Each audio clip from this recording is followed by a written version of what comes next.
వందన మా కన్న తండ్రి, మీ ఘనమైన శ్రేష్టమైన ఉన్నతమైన గొప్ప నామానికి వందనాలు తండ్రి. తండ్రి, ఈ దినం వరకు ఎంతోమంది తండ్రి భూమి మీద ఉండకుండా మరణిస్తున్నారు, కానీ మా అందరినీ కాపాడారంటే తండ్రి, మేము ఇంకా మీ కొరకు బ్రతకాలి, మీ పనులు చేయాలని తండ్రి, ఆ యొక్క ఉద్దేశాన్ని గుర్తించి తండ్రి మీ కొరకు బ్రతుకుటకు సహాయాన్ని దయచేయండి తండ్రి. తండ్రి, ఈ సాయంకాల సమయాన మా యొక్క సమయాన్ని వ్యర్థంగా గడుపుకోకుండా తండ్రి మీ యొక్క మాటలు వినగలిగే భాగ్యాన్ని దయచేసినందుకు వందనాలు తండ్రి. తండ్రి, ఇప్పుడు మీ మనసులో ఉన్న మాటలు మీ పిల్లలకు చెప్తుండగా తండ్రి సమయోచితమైన జ్ఞానాన్ని నాకు అనుగ్రహించి తండ్రి పరిశుద్ధాత్మ యొక్క సహాయాన్ని నాకు అనుగ్రహించమని వేడుకుంటూ ఈ ప్రార్థన క్రీస్తు యేసు వారి ఉన్నతమైన నామంలో సమర్పించి వేడుకుంటున్నాను తండ్రి. ఆమేన్. మరొకసారి అందరికీ వందనాలండి. మరొకసారి ఇక్కడ నాకు దేవుని మాటలు చెప్పే అవకాశాన్ని దయచేసిన కన్న తండ్రి అనే దేవునికి కూడా వందనాలండి. ఈరోజు ఈ సాయంకాల సమయాన దేవుని గురించి కొన్ని ప్రాముఖ్యమైన విషయాలు మనం తెలుసుకుందామండి. ఈరోజు ఒక చక్కటి అంశాన్ని నేర్చుకుందాం.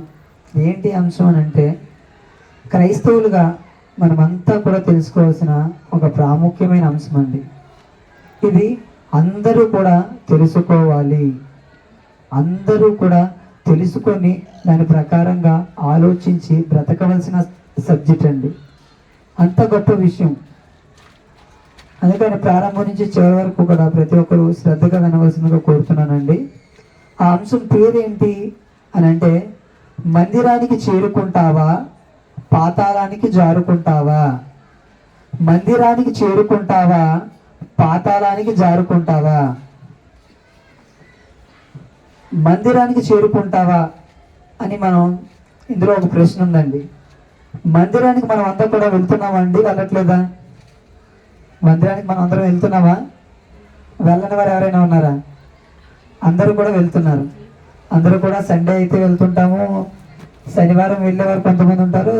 మన సంఘం ద్వారా జరిగే కార్యక్రమాల్లో ఎప్పుడెప్పుడు జరుగుతుందో అప్పుడు వెళ్ళేవారు ఉంటారు. అయితే మన పాఠంలో మరలా ప్రశ్న, మందిరానికి చేరుకుంటావా అంటే ఇందుకే ఆ మందిరం ఏంటి, ఆ మందిరం ఏంటి, మనం వెళ్ళే మందిరం ఎక్కడికి తీసుకెళ్తుంది అనే ప్రాముఖ్యమైన విషయాలు మనం ఈరోజు తెలుసుకుందామండి. అయితే మనం పరలోకానికి వెళ్ళాలి అని అంటే, పరలోకానికి మనం వెళ్ళాలి అని అంటే పరలోకానికి వెళ్ళే ముందు వెళ్ళవలసిన మరొక చోటు ఉందండి. మనం పరలోకానికి వెళ్ళాలి అంటే పరలోకానికి వెళ్ళే ముందు మనం వెళ్ళవలసిన మరొక చోటు ఉంది. ఏంటి ఆ చోటు అని అంటే మందిరము. ఏంటి ఆ చోటు అంటే మందిరము.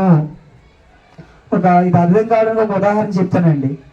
మనం ఏదైనా ఒక ప్రాంతానికి వెళ్దాం అనుకున్నాం అనుకోండి, ఫర్ ఎగ్జాంపుల్ సిటీకి ముంబై వెళ్దాం అనుకున్నాం అనుకోండి, ఇక్కడ నుంచి అనగా జాలరిపేట నుంచి మనం ముంబై వెళ్ళాలనుకోండి, డైరెక్ట్గా ఇక్కడి నుంచి వెళ్ళగలమా? ఇక్కడి నుంచి మనం డైరెక్ట్గా ముంబై వెళ్ళలేం. మరి ఎలా వెళ్ళాలి? ఎయిర్పోర్ట్కి, జాలరిపేట నుంచి మనం ఎయిర్పోర్ట్కి వెళ్తే ఆ ఎయిర్పోర్ట్ నుంచి మనం ఫ్లైట్ ఎక్కితే ముంబై వెళ్ళగలం. లేదా అంటే జాలరిపేట నుంచి మనం రైల్వే స్టేషన్కి వెళ్తే రైల్వే స్టేషన్ నుంచి ట్రైన్ ఎక్కి ముంబై వెళ్ళగలం. అంతేగాని ఇక్కడ నుంచి మనం డైరెక్ట్గా వెళ్ళలేము. సో ఇది ఎలాగో మనం పరలోకానికి వెళ్ళాలి అంటే ముందుగా ఎక్కడికి వెళ్ళాలి అని అంటే మందిరానికి వెళ్ళాలి.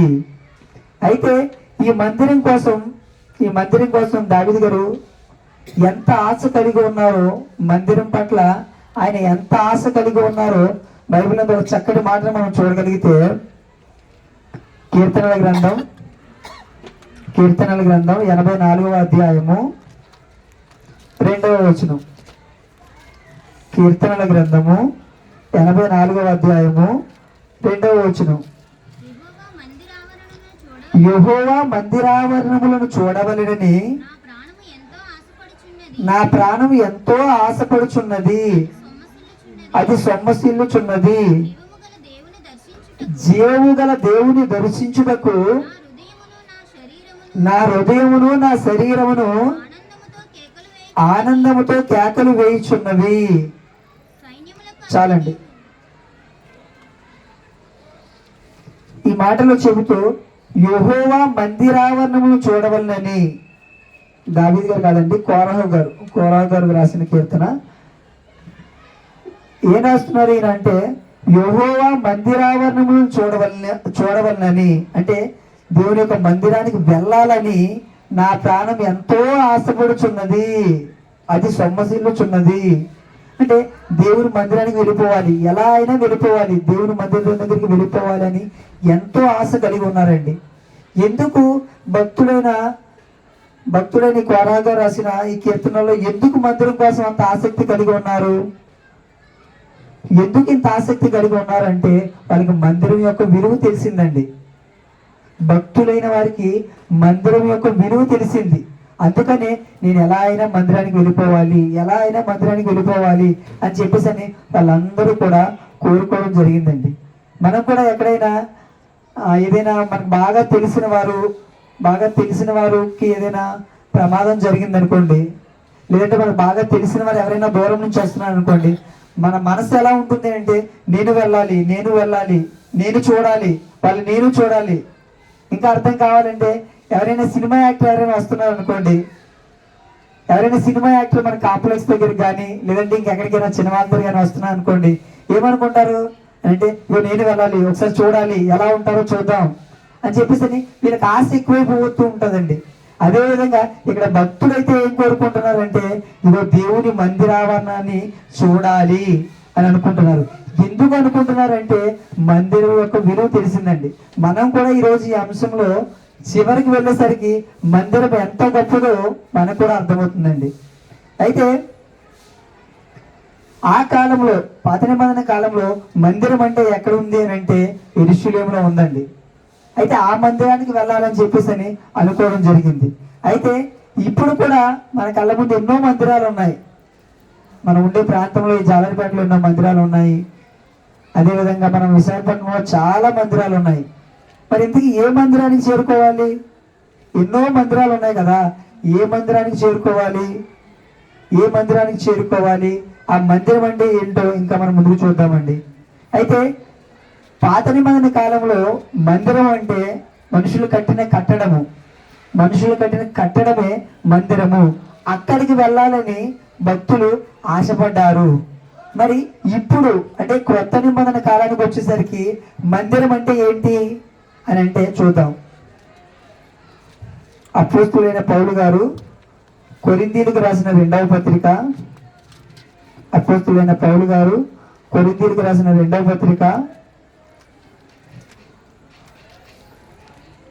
కొరింథీయులకు రాసిన రెండవ పత్రిక 6వ అధ్యాయము 18వ వచనం. 2 కొరింథీ పత్రిక 6వ అధ్యాయం 18వ వచనం. మనము జీవము గల దేవుని ఆలయమై ఉన్నాము. అంటే క్రొత్త నిబంధన కాలానికి వచ్చేసరికి మందిరం అంటే మనుషులు కట్టినది కాదు. మందిరం అనగా ఇటుకలతోని, సిమెంట్తోని, ఇసుకతోని కట్టింది కాదు.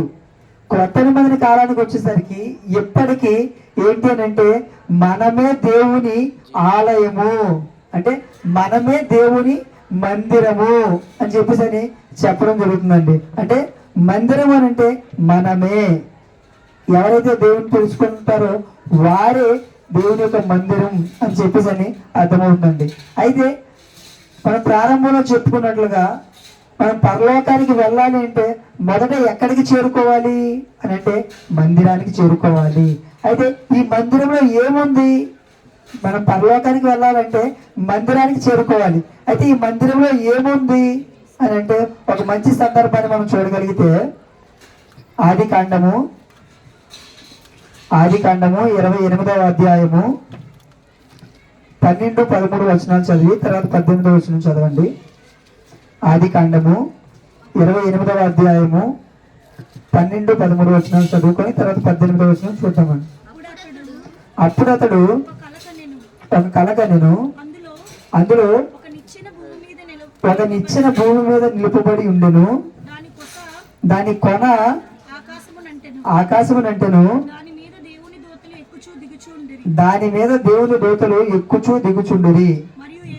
మరియు యెహోవా దానికి పైగా నిలిచి నేను నీ తండ్రి అయిన అబ్రహాము దేవుడును ఇస్సాకు దేవుడును దేవుడనైన యెహోవాను ఇస్సాకు దేవుడని యెహోవా చాలండి. 18వ వచనం మనం చూడగలిగితే, తెల్లవారినప్పుడు యాకోబు లేచి తాను తలగడగా చేసుకొనిన రాయి తీసి దానిని స్తంభంగా నిలిపి దాని కొన మీద నూనె పోసి 17వ వచనం చదవండి. భయపడి, ఈ స్థలం ఎంతో భయంకరము, ఇది దేవుని మందిరమే గాని వేరొకటి కాదు, పరలోకపు గవిని ఇదే అనుకొనెను.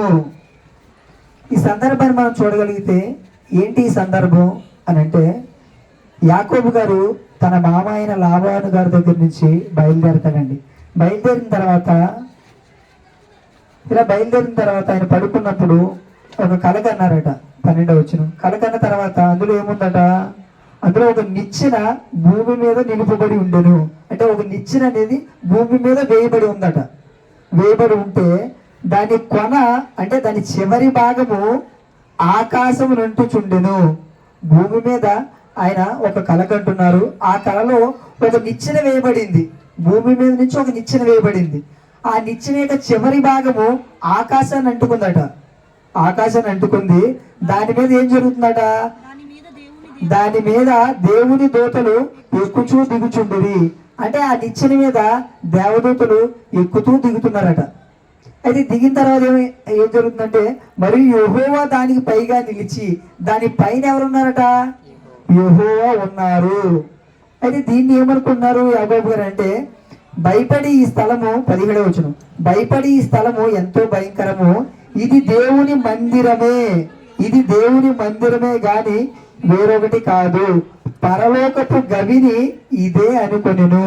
అంటే ఆ సందర్భాన్ని బట్టి మనం ఏం అర్థం చేసుకోవాలని అంటే, యాకోబు గారు భూమి మీద ఉన్నారు. భూమి మీద ఉండి ఒక కల కంటున్నారు. కల కన్నప్పుడు భూమి మీద నుంచి ఒక నిచ్చెన వేయబడింది. ఆ నిచ్చెన యొక్క చివరి భాగము ఆకాశాన్ని అంటుకుంది. దానిపైన ఎవరున్నారు, దేవుడు ఉన్నారు. ఆ నిచ్చెన ఎవరు ఎక్కుతూ దిగుతున్నారు అని అంటే, దేవదూతలు ఎక్కుచూ దిగుచున్నారు. అయితే ఇప్పుడు యాకోబు గారు ఏమనుకున్నారంటే, ఇది దేవుని మందిరమే గాని వేరొకటి కాదు. ఎందుకు అది ఏంటి, ఆ నిచ్చెన పైన ఉన్నది ఏంటి, ఆ మధ్యలో ఉన్నది ఏంటి అని అంటే, అదే దేవుని మందిరము. దాన్ని ఏమనుకున్నారట, పరలోకపు గవిని ఇదే అనుకొనెను. పరలోకపు గవిని అంటే పరలోకపు ఎంట్రన్స్, అంటే మెయిన్ గేటు. అంటే పరలోకానికి ఎంట్రన్స్ గేట్ ఎక్కడ ఉంది అని అంటే మందిరము. దాన్ని ఏమనుకున్నారు యాకోబు గారు అంటే మందిరము అని అనుకున్నారు అన్నమాట. గవిని అంటే ఎంట్రన్స్. అంటే పరలోకానికి వెళ్ళాలి అని అంటే భూమి మీద ఒక నిచ్చెన వేయబడింది. ఆ నిచ్చెన అదే ఎంట్రన్స్. అక్కడికి మనం వస్తే అక్కడి నుంచి మనం వెళ్ళగలం. అలాగే మనం ఇప్పుడు పరలోకానికి వెళ్ళాలి అని అంటే మందిరం వద్దకు రావాలి. ఆ మందిరం అనేది ఎంట్రన్స్ అన్నమాట. ఆ ఎంట్రన్స్ అయితే అందులో లోపలికి వస్తే అక్కడి నుంచి ఎక్కడికి వెళ్తాము అని అంటే పరలోకం వెళ్తాము. అయితే ఈ మందిరం అంటే ఏంటి, ఈ మందిరం అంటే ఏంటి అని అంటే వాక్యపఠనంగా మనం చదువుకున్న మాటను మరలా ఒకసారి చూడగలిగితే, 1 తిమోతి పత్రిక, అపోస్తలుడైన పౌలు గారు తిమోతికి రాసిన 1 పత్రిక 3వ అధ్యాయము 15వ వచనం. అయినను నేను ఆలస్యం చేసిన ఎడల దేవుని మందిరంలో అనగా జీవము గల దేవుని సంఘములో జనులు ఎలాగూ ప్రవర్తింపవలనో అది నీకు తెలియవలనని ఈ సంగతులను నీకు రాయిచున్నాను. ఆ సంఘము సత్యమునకు స్తంభమును ఆధారమునై ఉన్నది. ఇంతకీ ఈ మందిరం అని చెప్పుకుంటున్నాం కదా. ఇప్పుడు మనం ఏమనుకున్నాం అంటే, భూమి మీద ఉన్న మనము పరలోకానికి వెళ్ళాలి అంటే మొదట మందిరం వద్దకు రావాలి. మందిరం వద్దకు వస్తే మందిరం దగ్గర నుంచి మనం పరలోకానికి వెళ్తామని చెప్పేసి చెప్పుకున్నాం. ఇంతకు మరి మందిరం అంటే ఏంటి? మందిరం అంటే అయినను నేను ఆలస్యం చేసిన యెడల దేవుని మందిరములో అని చెబుతూ, అనగా ఆ మందిరం ఏదో కాదు, అనగా జీవము గల దేవుని సంఘములో, జీవము గల దేవుని సంఘములో అనగా ఆ దేవుని మందిరమే దేవుని యొక్క సంఘము. అంటే మనం పరలోకానికి వెళ్ళాలి అని అంటే ఎక్కడికి చేరుకోవాలి? ఎక్కడికి చేరుకోవాలి? మందిరానికి చేరుకోవాలి. మందిరం అంటే ఏంటి? సంఘము. అనగా మనము పరలోకం వెళ్ళాలి అని అంటే మొదటిగా ఎక్కడికి చేరుకోవాలి? సంఘానికి చేరుకోవాలి. సంఘానికి చేరుకుంటేనే మనం పరలోకానికి వెళతాము. సో సంఘానికి చేరుకోకపోతే పరలోకానికి వెళ్ళమా అంటే పరలోకానికి వెళ్ళము. అయితే మనం పరలోకానికి వెళ్ళాలి అంటే ఎంట్రన్స్ ఏది అని అంటే మందిరము అని చెప్పేసి అర్థమైందండి. అయితే ఈ మందిరము, ఆ మందిరం అంటే సంఘము. అయితే ఈ సంఘానికి మనం వెళ్ళాలా అంటే సంఘానికి ఖచ్చితంగా వెళ్ళాలండి. ఎందుకు వెళ్ళాలి అని అంటే మనం మన బ్రతుకును సరిదిద్దేది, మనలో ఒక క్రమమైన మార్గంలో పెట్టేది, మనం ఎలా ఉండాలి, ఎలా ఉండకూడదు, మన బ్రతుకు ఏ విధంగా ఉందో ఇవన్నీ తెలియాలంటే మనం సంఘానికి వెళ్ళాలండి. అయితే ఆ సంఘానికి వెళ్తే ఏం జరుగుతుంది? సంఘంలో ఏం జరుగుతుంది? సంఘంలో ఏం జరుగుతుంది చెప్పండి, మీకు అందరికీ తెలుసు. సంఘంలోనికి వెళ్ళిన తర్వాత జీవం గల దేవుని మాటలు వింటాం. దేవుని మాటలు విన్న తర్వాత ఏం జరుగుతుంది అని అంటే దేవుడు తన మనసులో ఏదైతే కోరుకుంటున్నారో అవన్నీ కూడా 66 పుస్తకాల్లో వ్రాయించి మన చేతికి ఇచ్చారు. అయితే మనం వీటిని చదువుతామా? మనం వీటిని చదువుతామా అంటే ఉదయం లేచిన దగ్గర నుంచి రాత్రి పడుకునేంత వరకు మన పనుల మీద శ్రద్ధ ఉండదు తప్ప బైబిల్ చదవాలి అని చెప్పేసి శ్రద్ధ ఉండదండి. ఒకవేళ చదివినా ఒక క్రమమైన పద్ధతిలో చదవాలని మనకు తెలుసా అంటే ఆ క్రమం కూడా మనకు తెలియదు. ఒకవేళ ఆ క్రమం తెలిసినా సరే మనం అంత సమయం కేటాయించి బైబిల్ చదువుతామా? చదవండి. మరి మనకి బైబిల్లో ఉన్న మాటలు ఎలా అర్థమవుతాయి? బైబిల్లో దేవుడు ఏం కోరుకుంటున్నారు, ఆయన మనల్ని ఏ విధంగా బ్రతకాలనుకుంటున్నారో, ఎలా బ్రతికితే పరలోకానికి వస్తామని ఆయన వ్రాయించారో మనకి ఎలా అర్థమవుతుంది అని అంటే ఇందుకనే మనం మందిరానికి వెళ్తామండి, సంఘానికి వెళ్తాం. వెళ్ళిన తర్వాత ఇగో దేవుని జ్ఞానాన్ని ఎంతో కాలం నుంచి పరిశీలించి మనకి మన ఆత్మీయ తండ్రి గారు ఎన్నో మాటలు చెబుతుంటారండి. అలాగే అన్నయ్యలు కూడా ఎంతోమంది దేవుని మాటలు, దేవుడు ఏం కోరుకుంటున్నారో అవన్నీ కూడా సంఘంలో బోధిస్తారండి. అలా బోధించిన తర్వాత ఏం జరుగుతుంది అని అంటే ఇగో దేవుడు ఎలా కోరుకుంటున్నారు అని చెప్పేసి మనకి బైబిల్ నుంచి అన్నయ్యలు చెప్పిన తర్వాత మనకి ఏమర్థమవుతుంది అంటే అప్పుడు మనసులో ఏమనిపిస్తుంది అంటే ఇగో దేవుడు ఇలా చెప్తున్నారు కదా, మరి మన బ్రతుకు ఎలా ఉంది?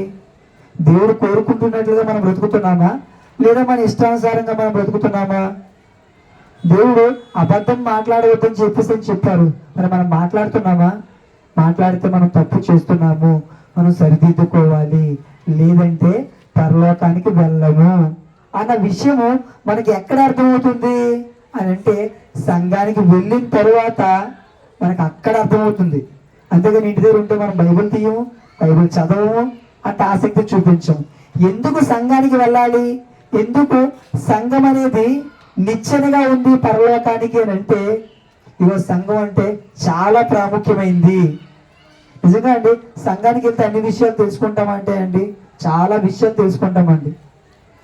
నేను ఇక్కడికి వచ్చిన తర్వాత, నేను ఇక్కడికి విశాఖపట్నం వచ్చి 7 సంవత్సరాలు అవుతుందండి. వచ్చిన తర్వాత హాస్టల్లో చదువుకుంటూ ప్రతిరోజు మనకి సంఘం ద్వారా ప్రతిరోజు సోమవారం నుంచి మరలా ఆదివారం వరకు మన చర్చిలో అనేక కార్యక్రమాలు ఉండేయండి. ప్రతిరోజు వెళ్ళి ప్రతిరోజు ఒక అంశం నేర్చుకున్న తర్వాత చాలా విషయాలు తెలుసుకునేవాడిని అండి. చాలా విషయాలు తెలుసుకున్న తర్వాత దేవుడు ఇన్ని విషయాలు బైబిల్ నందు రాయించారా, ఎలా బ్రతకమని చెప్తున్నారా అని చెప్పేసి చాలా విషయాలు తెలుసుకునేవాడిని అండి. అంటే మనం కూడా సంఘానికి వెళ్తే ఏం జరుగుతుంది అని అంటే బైబిల్లో చాలా విషయాలు ఉన్నాయండి. బైబిల్ ఒక మహాజ్ఞాన గని. మనం ఎంత తవ్వే కొద్దీ ఇంకా సబ్జెక్ట్ ఇంకా నేర్చుకోవాల్సింది. మనం చదివితే మరలా ఇంకొకసారి చదివేసరికి కొత్తగా అనిపిస్తుంది. ఇక మనం ఇలా లేము, మన బ్రతుకును మార్చుకోవాలి అన్న ఆలోచన వస్తుందండి. అందుకనే మనం మందిరానికి అనగా సంఘానికి చేరుకోవాలి. అయితే ఈ సంఘం గురించి, ఈ సంఘంలో ఎవరు చేరుస్తున్నారు అనేకులు అని అంటే ఒక మాట చూద్దామండి. అపోస్తుల కార్యాలు 2వ అధ్యాయము అపోస్తుల కార్యాలు 2వ అధ్యాయము 47వ వచనం.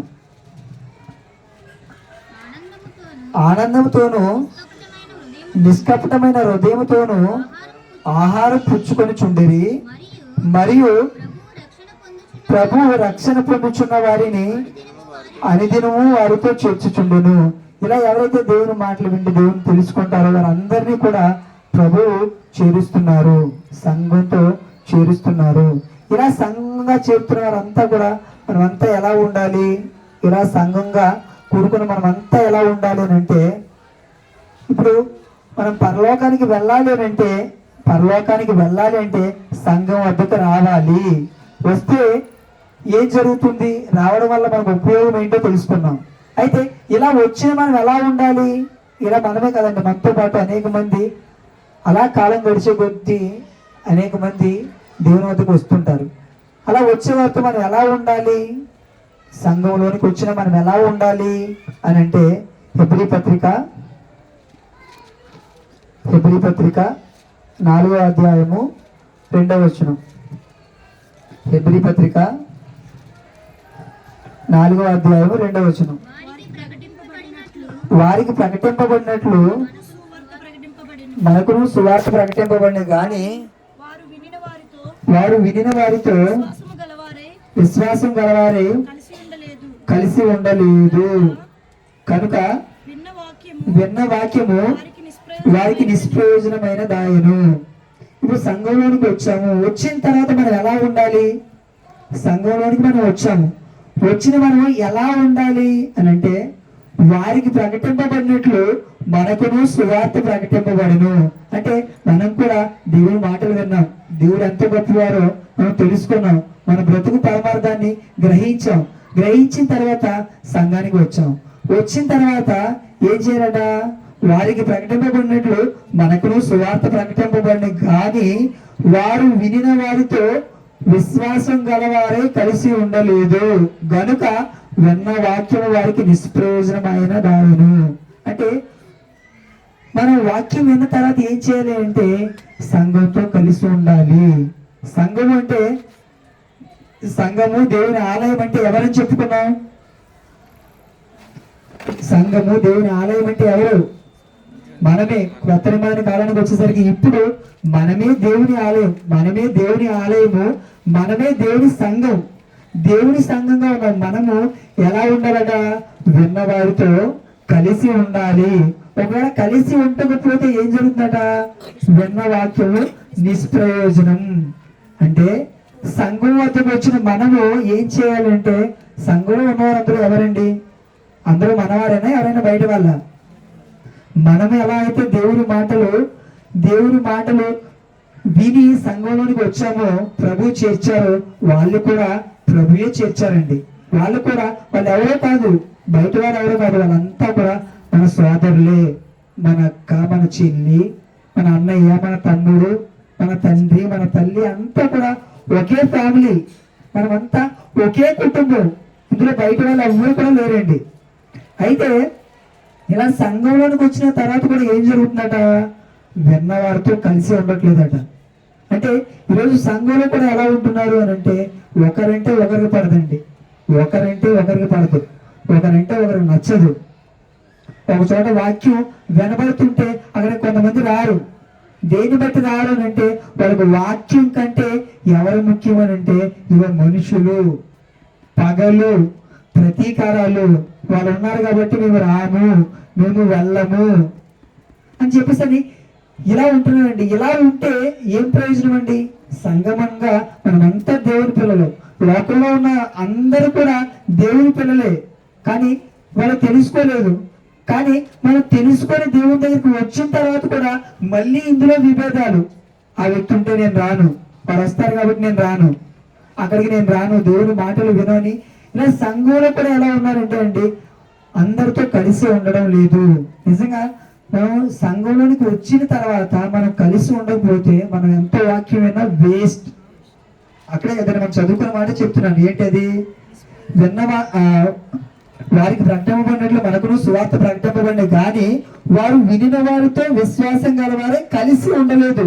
గనుక కలిసి ఉండకపోతే ఏంటి అని అంటే విన్న వాక్యం వారికి నిష్ప్రయోజనమైనదాయను. అంటే ఎంత వాక్యం విన్న తర్వాత మనం మన సహోదరులతో కలిసి ఉండలేదు అనుకోండి, మన వాక్యం విని వేస్ట్. ఏమంటారంటే బూడిదలో పోసిన పన్నీరు అని అంటారు. పన్నీరు అంటే చాలా విలువైంది. అలాంటి విలువైన పన్నీర్ని మనం బూడిదలో పోసాం అనుకోండి, మళ్ళీ దాన్ని తీయగలమా? తీయలేము. అంటే విలువైన దానిని బూడిదలో పోయడం వల్ల ప్రయోజనం లేకుండా పోతుంది. అలాగే విలువైన వాక్యాలు వింటున్నాం.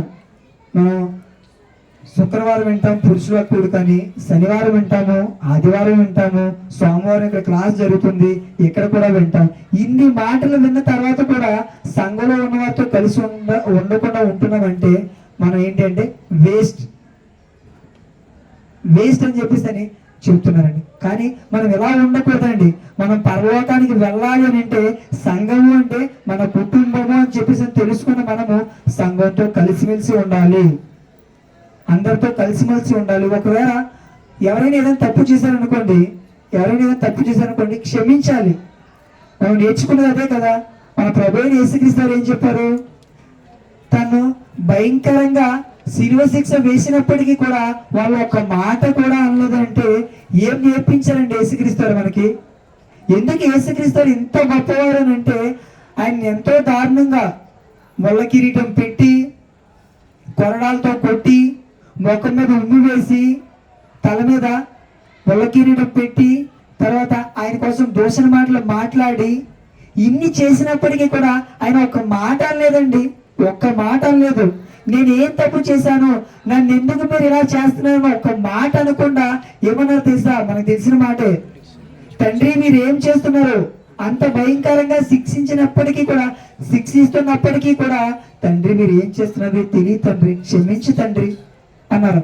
అంత గొప్పవారైన యేసుక్రీస్తుని ధరించుకున్నామే. క్రైస్తవుడు అనగా క్రీస్తుని ధరించుకున్నవాడు. క్రీస్తులోనికి బాప్తిజం పొందిన వారే క్రైస్తవులు. ఆ క్రీస్తుని ధరించుకున్న మనము ఆ క్రీస్తుకున్న లక్షణాలు మనలో ఉన్నాయా? ఒకరొక మాట అంటే వాళ్ళతో కలిసి ఉండలేమా? అదే మన కుటుంబంలో మన తల్లి కానీ, మన తండ్రి కానీ, మన అక్క కానీ, మన చెల్లి కానీ ఒక మాట అంటారండి. కోపంతో ఎన్నోసార్లు ఎన్నో మాటలు అంటారు, ఎన్నో కొడతారు, ఎన్నో చేస్తారు. వీళ్ళతో ఇంకెప్పుడు మేము మాట్లాడని ఉంటావా? ఉండవు.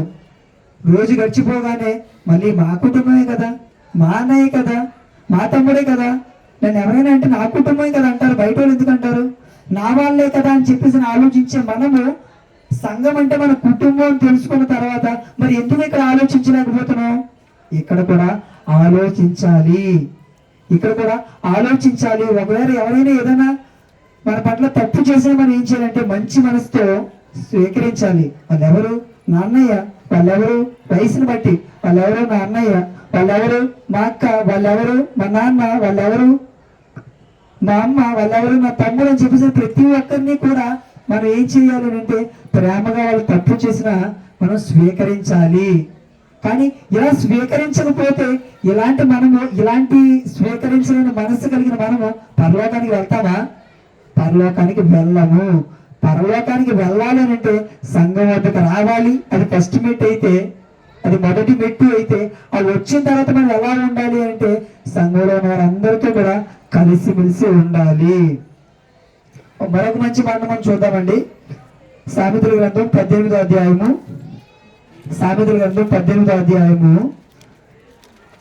మొదటి 2 వచనాలు. సామెతల గ్రంథం 18వ అధ్యాయము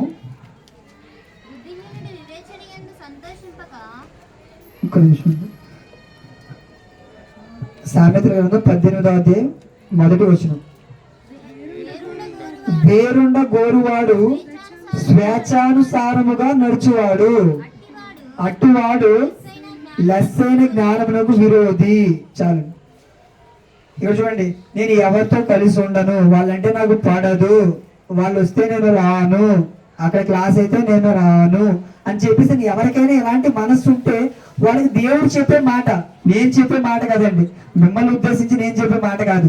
దేవుడు చెబుతున్న మాట ఏంటంటే వేరుండ గోరువాడు అంటే నేను ఖాళీగా ఉంటాను, నేను ఎవరితో కలిసి ఉండను అన్న మనసు మనకు వస్తే అలాంటి వాడు స్వేచ్ఛానుసారంగా నడిచేవాడు, అంటే వాడు నచ్చినట్లుగా నడుస్తాడు. అట్టివాడు అలాంటి వాడు లెస్సైన జ్ఞానమునకు విరోధి. లెస్సైన అంటే మంచి, అంటే ఎవరైతే అందరితో కలిసి ఉండమని చెప్పేసి మనసు కలిగి ఉంటున్నారో వాళ్ళు ఎలాంటి వాళ్ళట, మంచి జ్ఞానం ఏదైతే ఉందో ఆ జ్ఞానానికి వ్యతిరేకులు. మంచికి వ్యతిరేకులు అంటే వాళ్ళు ఏమవుతారు? మంచివారా చెడ్డవారా? మంచికి వ్యతిరేకంగా ఉన్నవారు మంచివారు అవుతారా చెడ్డవారు అవుతారా? చెడ్డవారిగా మారిపోతారు. అంటే మనం అందరితో కలిసి లేకపోతే ఎలా మారిపోతాము? చెడ్డవారిగా మారిపోతాము.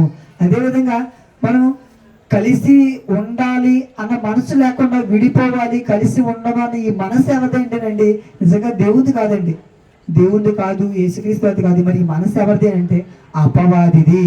మరి ప్రతి ఒక్కటి ఏం చేస్తాడంటే బాగున్న ప్రతి దాన్ని కూడా కోల్చడమే వాడి పని అనమాట. ఒక చక్కగా కుటుంబం ఉందనుకోండి, చక్కగా ఉంటే వాడికి నచ్చదు. వాడు ఏం చేయాలి అంటే రెండు మొక్కలు చేయాలి. భార్య అంటే భర్తకు పడదు, భర్త అంటే భార్యకు పడదు, ఇలా చేయాలి. అది వాడి లక్షణం. అంటే మనం వేరుగా ఉండాలి, కలిసి ఉండకూడదంటే ఈ లక్షణం దేవుడిది కాదు, అపవాది మన మధ్య చిచ్చు పెడుతున్నాడు అన్న విషయాన్ని మనం గ్రహించాలండి. యేసుక్రీస్తు వారు కూడా భూమి మీద ఉన్నప్పుడు ఏం కోరుకున్నారో తెలుసా? ఒక మంచి మాట మనం చూద్దామండి. యేసుక్రీస్తు వారు భూమి మీద ఉన్నప్పుడు కూడా ఏం కోరుకున్నారు, ఏం ప్రార్థన చేస్తున్నారు అని అంటే యోహాను సువార్త 17వ అధ్యాయము, యోహాను సువార్త 17వ అధ్యాయము 21వ వచనం. తండ్రి నా యందు నీవును నీ యందు నేనును ఉన్నలాగున వారును మన యందు ఏకమై ఉండవలనని వారి కొరకు మాత్రమే నేను ప్రార్థించటం లేదు, వారి వాక్యము వలన నా యందు విశ్వాసముంచు వారందరూ ఏకమై ఉండవలనని వారి కొరకును ప్రార్థించుచున్నాను. యేసుక్రీస్తు వారు ఏం ప్రార్థన చేస్తున్నారట అంటే రెండో మాట చూద్దామండి. ఏంటి అంటే నా యందు నీవును నీ యందు నేనును ఉన్నలాగున వారును మన యందు ఏకమై ఉండాలని వారి కొరకు మాత్రమే నేను ప్రార్థన చేయట్లేదు, వారి వాక్యము వల్ల నా యందు విశ్వాసం ఉంచిన వారందరూ, అంటే ఎవరైతే వాక్యం విని నన్ను నమ్ముతారో ఆ నమ్మిన వారంతా కూడా ఏకమై ఉండాలి. ఏకమై అంటే ఒక్కటిగా ఉండాలని వారి కొరకు ప్రార్థించుచున్నాను. యేసుక్రీస్తు వారు కూడా భూమి మీద ఉన్నప్పుడు ఇదిగో ఎవరైతే నా మాటలు విని నన్ను నమ్ముతారో వారందరూ కలిసి ఉండాలి, వారందరూ కలిసి ఉండాలని యేసుక్రీస్తు వారు కోరుకుంటున్నారండి. ఎందుకంటే మనం అందరితో కలిసి ఉండి అందరితో మంచిగా ఉంటేనే పరలోకం వెళ్తామండి. దేవుని దగ్గరికి వచ్చిన తర్వాత కూడా నాకు వాళ్ళంటే పడదు, వీళ్ళంటే పడదు, వాళ్ళంటే నచ్చదు, వాళ్ళతో నేను మాట్లాడనండి, ఇలాంటి మనసు కలిగి ఉంటే మనం ఎలా పరలోకానికి వెళ్తామండి? ఇలాంటి మనసు కలిగి ఉంటే మనం పరలోకానికి వెళ్తామా? పరలోకానికి వెళ్ళమండి. మనం ప్రారంభంలో చెప్పుకున్న ఉదాహరణకు మనం ఎయిర్పోర్ట్కి ఒక ప్రదేశానికి వెళ్ళాలంటే ఇక్కడి నుంచి ఎయిర్పోర్ట్కి వెళ్ళాలని చెప్పేసి అనుకున్నామండి. అయితే ఎయిర్పోర్ట్కి వెళ్ళిపోయిన అందరూ వెళ్ళిపోతారా? వెళ్ళరు. ఎవరు ఫ్లైట్ ఎక్కడానికి అనుమతిస్తారు? వాళ్ళంటే అక్కడ కొంత సిబ్బంది ఉంటారు ఎయిర్పోర్ట్లో. వాళ్ళు ఎవరిని ఎక్కిస్తారంటే మనం ఏదో వెళ్ళిపోతే వాళ్ళు ఎక్కించారు. ఆ ఫ్లైట్ ఎక్కాలంటే టికెట్ ఉండాలి. ఆ ఫ్లైట్ ఎక్కడానికి ఏవేవైతే అర్హతలు ఉండాలో ఏవేవి అర్హతలు ఉండాలంటే ఏ టైంకి రావాలి, వీళ్ళు ఏ టైంకి వెళ్ళాలి, వెళ్ళేటప్పుడు ఏమేమి ఉండాలి, ఇవన్నీ ఉంటేనే, అవన్నీ కరెక్ట్గా ఉంటేనే ఆవిడ ఎక్కిస్తారు తప్ప లేదంటే మనం కూడా పరిగెత్తుకుపోయి ఒక వ్యక్తి టికెట్ తీసుకున్నాడు, ఆ వ్యక్తితో పాటు ఇంకొక వ్యక్తి వెళ్ళిపోయి నన్ను కూడా ఎక్కించండి అంటే ఎక్కించరు. అక్కడ ఆపేస్తారు, అక్కడే ఆపేస్తారు. బాబు నువ్వు వెళ్ళాలి అంటే ముందుగా టికెట్ బుక్ చేసుకోవాలి, దీనికి ఒక ప్రాసెస్ ఉంది, ఒక ప్రక్రియ ఉంది, ఇలా ఈ విధంగా నువ్వు వెళ్ళాలి, ముందుగా టికెట్ బుక్ చేసుకోవాలి, నీకు కన్ఫర్మ్ అవ్వాలి, నీకు ఇది ఉండాలి, ఇవన్నీ కండిషన్స్ అన్ని చెప్తారు. ఆ కండిషన్స్ అన్ని ఓకే అనుకుంటే అప్పుడు నిన్ను ఆ ఫ్లైట్ ఎక్కిస్తారు తప్ప అందులో ఏది లేకపోయినా ఫ్లైట్ ఎక్కించరండి. మనం కూడా పరలోకానికి వెళ్ళాలి అని అంటే ఎక్కడికి రావాలి? సంఘం వద్దకు రావాలి. ఈ సంఘంలో ఏముంది అని అంటే నిచ్చెన ఉంది. సంఘంలో ఏముందంటే పరలోకానికి వెళ్ళడానికి నిచ్చెన ఉంది. ఈ నిచ్చెన ఎక్కి మనం పరలోకానికి వెళ్తాం. అయితే మరి అందరూ ఎక్కి వెళ్ళిపోతామా అంటే కాదండి. ఇక్కడ కూడా టర్మ్స్ అండ్ కండిషన్స్ అప్లై అవుతాయి. ఏంటి ఆ టర్మ్స్ అండ్ కండిషన్స్ అంటే ఇగో దేవుడు బైబిల్ నందు రాయించారు కదా. ఏంటి ఎలా బ్రతకమన్నారు? ఎలా బ్రతకమన్నారో చూడండి. మత్తయి సువార్త 18వ అధ్యాయము, మత్తయి సువార్త 18వ అధ్యాయము 3వ వచనం. మత్తయి సువార్త 18వ అధ్యాయం 3వ వచనం. మీరు మార్పు నుండి బిడ్డల వంటి వారైతేనే గాని పరలోక రాజ్యంలో ప్రవేశింపరని మీతో నిశ్చయముగా చెప్పుచున్నాను. ఇక్కడ కండిషన్ చెప్పిన చూడండి. మన కోరిక ఏంటి అంటే పరలోకానికి వెళ్ళాలని.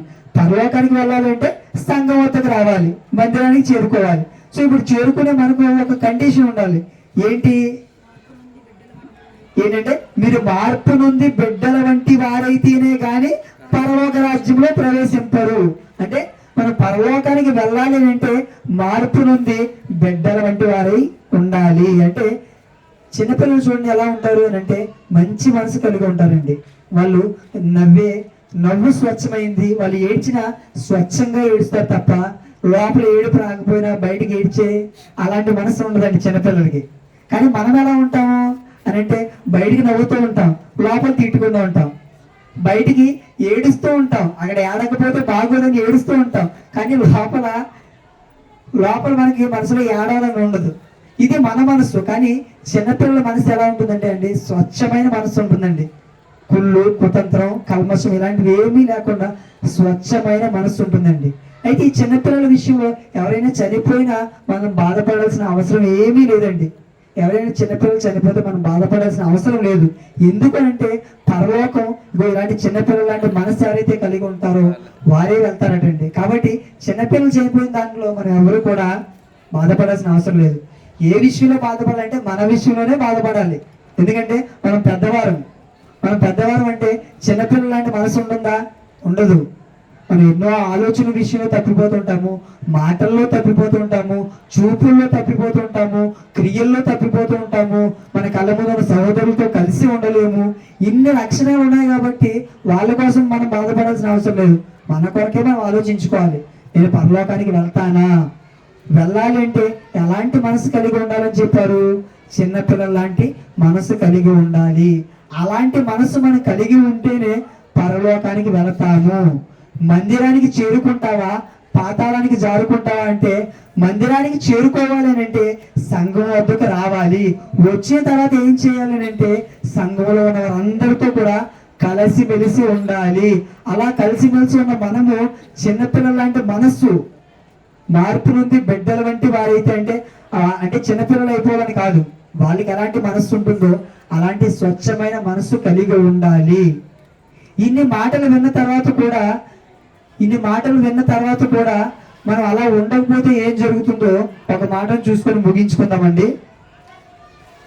యోబు గ్రంథం 21వ అధ్యాయము 13వ వచనం. యోబు గ్రంథము 21వ అధ్యాయము 13వ వచనం. వారు శ్రేయస్సు కలిగి తమ దినములు గడుపుదురు, ఒక్క క్షణములోనే పాతాళములకు దిగుదురు. చాలండి, ఒక్క క్షణములోనే పాతాళములకు దిగుదురు. అంటే మందిరానికి చేరుకుంటావా అంటే ఇగో మందిరానికి చేరుకుంటే ఏమవుతుంది అంటే మందిరంలో ఒక నిచ్చెన ఉంది. ఎక్కడికి? పరలోకానికి. మందిరంలో అనగా సంఘంలో ఒక నిచ్చెన ఉంది పరలోకానికి. ఆ నిచ్చెన ఎక్కితే మనం ఎక్కడికి వెళ్తాము అంటే పరలోకానికి వెళ్తాము. మరి అలా మందిరం వద్దకు అనగా సంఘం వద్దకు వచ్చిన మనము అందరితో కలిసిమెలిసి ఉండాలి, వాక్యం వినాలి, వాక్యం నేర్చుకోవాలి, ఉన్నవారందరితో కూడా కలిసి ఉండాలి. అలా మరి రాకపోతే ఏం జరుగుతుందండి? మందిరంగా మనం అందరం కూడుకోవడానికి రాకపోతే ఏం జరుగుతుంది అంటే ఇదో కన్ను మూస్తే ఒక్క క్షణంలోనే పాతాళముకు దిగుదురు. అంటే ఒక్క క్షణంలోనే కన్ను మూసిన వెంటనే పాతాళానికి జారిపోతారు. కాబట్టి మందిరం